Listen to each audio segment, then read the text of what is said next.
भागवत महापुराण तृतीय स्कंद सप्तदश अध्याय। हिरण्यकश्यप और हिरण्याक्षर जन्म तथा हिरण्याक्षर दिग्विजय। मुनिवर मैत्र कहिले, हे विदुर, ब्रह्मा सकल वृत्तांत कहीदेबारु अंधकारर कारण जाणिपारि देवता मानक मनरू सकल संदेह दूर होईगला। सेमाने स्वर्गलोक को फेरीगले। बट दीति आशंका कर सारी जे पतिदेव कहवा अनुसार तांकर पुत्र माने बड़ भयंकर हेबे और देवता मानक उपरे विपद पड़िबो।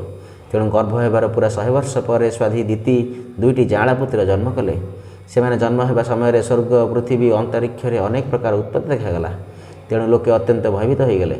विभिन्न स्थान में पृथ्वी पर्वत कंपमान है, 10 दिग्ग उत्ताप जलिबाक लगिला, उल्कापात है और अनिष्ट सूचक धूमकेतु देखागला। बारंबार साई साई होई असह्य बेगर वायु प्रवाहित है। बड़ बड़ वृक्ष सब उपुड़ी पड़ा। झड़ और धूली से बात्यार सेना और ध्वजा परी मन होता।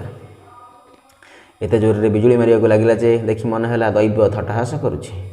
मेघमाला एपरी सघन रूप धरला जे सूर्य चंद्र प्रभृति देखागले ना।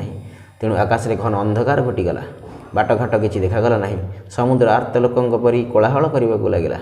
एते उच्च उच्च लहरी सब उठिला जे समुद्र में जलचर जीव मानक मध्य आतंक खेलीगला। नदी तथा अन्य जलाशय माने मध्य अस्थिर होईगले एवं पद्मवन सुखीगला।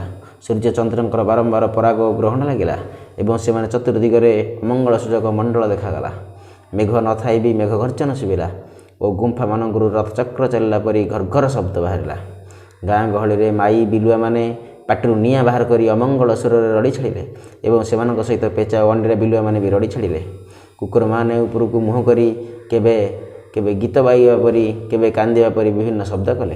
हे विदुर, गध माने दल दल होई खुरारे माटी खोली खोली और कांदिला परी रड़ी करी करी पागल परी एणे तेणे धाइले। गधंक शब्द शुणी पक्षी माने भୟରେ करुणाराव करी निज निज बसारू बाहरी उठिले। गोठरे बंधा होइथिबा और बनरे चरुथिबा गाई गोरु माने भୟରେ मलमूत्र त्याग करिबाकू लागिले। गाई माने एपरी डरिगले जे क्षीर दुइले सेमानक चिरु रक्त बाहरिला। मेघ माने पूज वर्षा कले। देवमूर्ति मानक आखिरु लुह झरिबाकू लागिला और बिना झड़ पवन में गछ माने उपुड़ी पड़ा। शनि राहु आदि क्रूर ग्रह माने बलवान होई चंद्र बृहस्पति आदि सौम्य ग्रह मानक तथा बहु नक्षत्र को लंघन करी वक्र गति गमन कले एवं परस्पर मध्य संग्राम कले। एपरी अन्य विभिन्न भयंकर उत्पात देखि सनकादि व्यतीत अन्य सबु जीव भयभीत होईगले तथा से सब उत्पातर मर्म जानि न पारिबारु सेमाने भाविले बोधहुए प्रलय समय आसीगला। जन्म हेउ से दुई आदिदैत्य निजर पूर्व पराक्रम प्रकाश करने सहित खूब शीघ्र बढ़ी जाई पर्वत समान होईगले। सेमाने एते उच्च होईगले जे सेमानंकर सुवर्ण मुकुटर अग्रभाग स्वर्ग को स्पर्श कला एवं सेमानंकर विशाल शरीर चतुर्दिग को आच्छादित करदेला। सेमानंकर भुजरे सुनार बाजुबंध झटकुथिला।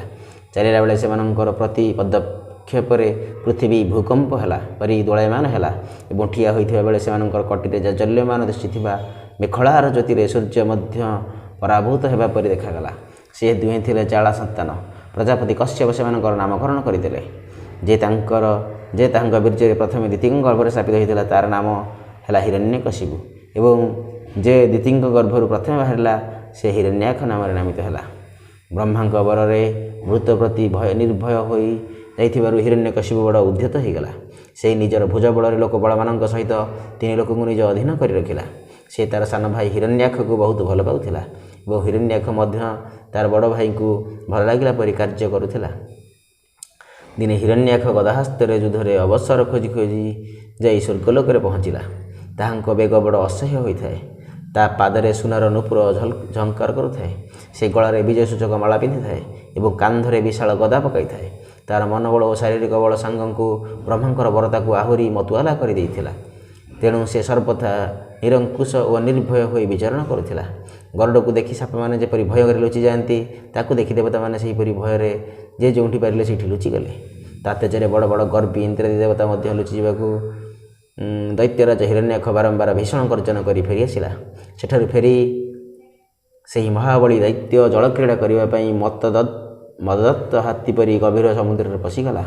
सेतेबेलକୁ समुद्र विशाल लहरी मान भयंकर गर्जन करुथांती किंतु से समुद्र रे पाद देवा मात्रे वरुणଙ୍କ सैनिक जलचर जीव माने भयभीत होईगले एवं हिरण्याक्ष आक्रमण न करुणु से माने छानियारे दूर को पळाई गले।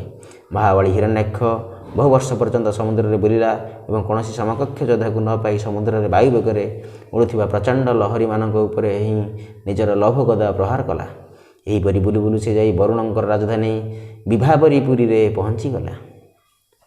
ସେଠାରେ ପାତାଳ ଲୋକର ସ୍ୱାମୀ ତଥା ଜଳଚରମାନଙ୍କର ଅଧିପତି ବରୁଣକୁ ଦେଖି ସେ ତାଙ୍କୁ ପରିହାସରେ ଜଣେ ନୀଚ ମନୁଷ୍ୟ ପରି ନମସ୍କାରଟିଏ ପକାଇଲା ଏବଂ ଟିକିଏ ହସି ଦେଇ ବ୍ୟଙ୍ଗରେ କହିଲା, ମହାରାଜ, ମୋତେ ଯୁଦ୍ଧ ଭିକ୍ଷା ଦିଅନ୍ତୁ। ପ୍ରଭୁ, ଆପଣ ତ ଲୋକପାଳ, ତ ରାଜା ଓ ବଡ଼ କୀର୍ତ୍ତିମାନ। ଯେଉଁମାନେ ନିଜକୁ ମହାବୀର ବୋଲି ଭାବୁଥିଲେ ସେମାନଙ୍କର ବୀର୍ଯ୍ୟ ମଦକୁ ବି ଆପଣ ଚୂର୍ଣ୍ଣ କରିଦେଇଛନ୍ତି ଏବଂ ପୂର୍ବେ ଜଗତର ସବୁ ଦୈତ୍ୟ ଦାନବଙ୍କୁ ଜିତି ଆପଣ ଥରେ ରାଜସ୍ୱ ଯଜ୍ଞ ମଧ୍ୟ କରିଛନ୍ତି। ସେଇ ମନ ଉନ୍ମତ୍ତ ଶତ୍ରୁ ଏପରି ଉପହାସ କରିବାରୁ ଭଗବାନ ବରୁଣଙ୍କର ହୃଦୟରେ ଭୀଷଣ କ୍ରୋଧ ଜନ୍ମିଲା ସତ, କିନ୍ତୁ ନିଜର ବୁଦ୍ଧି ବଳରେ ସେ ସେହି କ୍ରୋଧକୁ ଚାପି ରଖି ଚତୁରତାପୂର୍ବକ ତାକୁ କହିଲେ, ଆରେ ଭାଇ, ମୋର ତ ଆଉ ଯୁଦ୍ଧାଦିରେ ଆଗ୍ରହ ନାହିଁ। ତା ଛଡ଼ା ତୁମ ପରି ରଣକୁଶଳ ବୀରଙ୍କୁ ଯୁଦ୍ଧରେ ସନ୍ତୁଷ୍ଟ କରିପାରିବା ଭଳି ଯୋଗ୍ୟ ପୁରୁଷ ଏକମାତ୍ର ଭଗବାନ ପୁରାଣ ପୁରୁଷଙ୍କ ଛଡ଼ା ଆଉ କେହି ମୋତେ ଦେଖାଯାଉ ନାହାନ୍ତି। କେବଳ ସେ ହିଁ ତୁମର କାମନା ପୂର୍ଣ୍ଣ କରିପାରିବେ।